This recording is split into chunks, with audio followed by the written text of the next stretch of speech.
So when I started teaching at the school I'm at now, about 4 years ago, I had a student in the classroom. I teach anthropology primarily. And there was a group of 30 students, and in the back of the room, Sela always sat in the very back corner, 30 students. And I do a lot of engagement practices. I try to bring the aspects of Twitter into the classroom. Social engagement, interaction, whether I'm using social media or not, to try and actually get them to relate to each other. We could do a correspondence course otherwise. There's no reason to be in a classroom together if they're not going to actually meet and greet and get to know each other. So I had them pair share around some subject. I don't even remember what we talked about.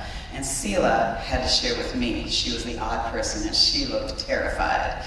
So she came all the way, down the Green Mile walk and talked to me. And she shared something really profound. And in that moment I said, Sela, I want you to share that with the class. And she was like, oh, no. And I said, would you mind if I shared it? And I shared it with the class, and they were really moved. I really don't even remember what she talked about.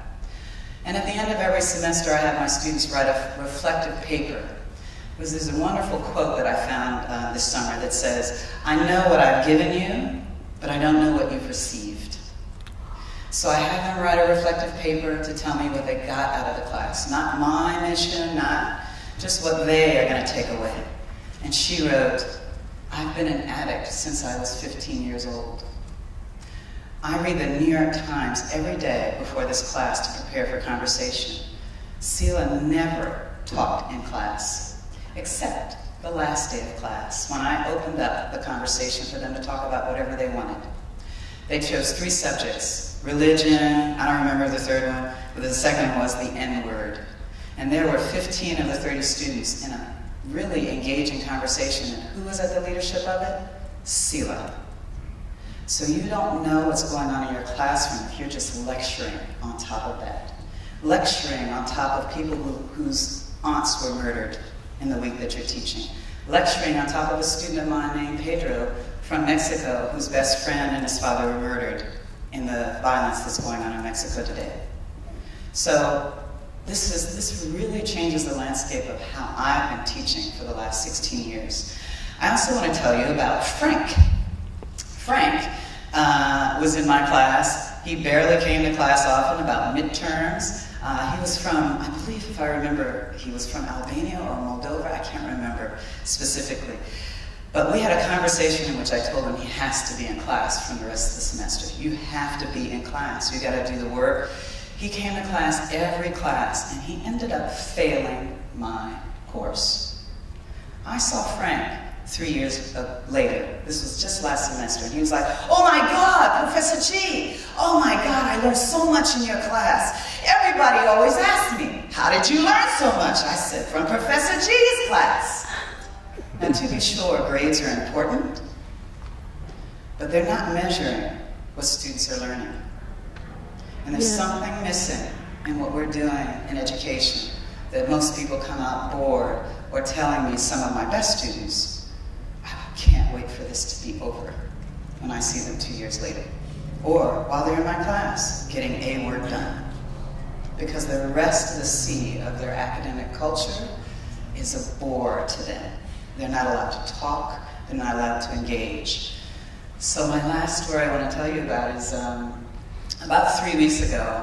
In my anthropology class, we're creating a collaboration through Skype with a woman I met in Amsterdam from Nepal. She started a school in Nepal for 75 street kids. And we've been Skyping, having conversations, really engaging conversations, comparing our experiences, live ethnography, so to speak.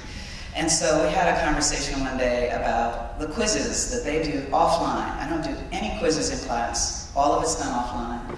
Some of my colleagues believe that that's just a gateway for cheating. And this particular day, we were discussing something, and it just came to my head to ask, have any of you, this is 95 students, have any of you ever cheated in college? And half the class raised their hand. And I was like, really? Oh my God.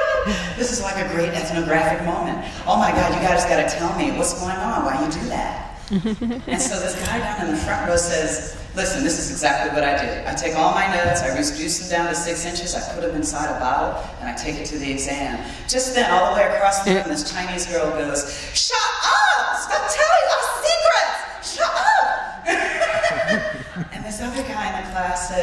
Listen, I have another class, and the professor allows us to take the quiz for as long as we want throughout an entire week. And in fact, I'm taking the quiz right now. I've taken the quiz 4 times this week, and I've gotten the same question wrong. And I finally learned it. We are denying people on some time limit, on some like protecting the knowledge of chemistry, I don't know.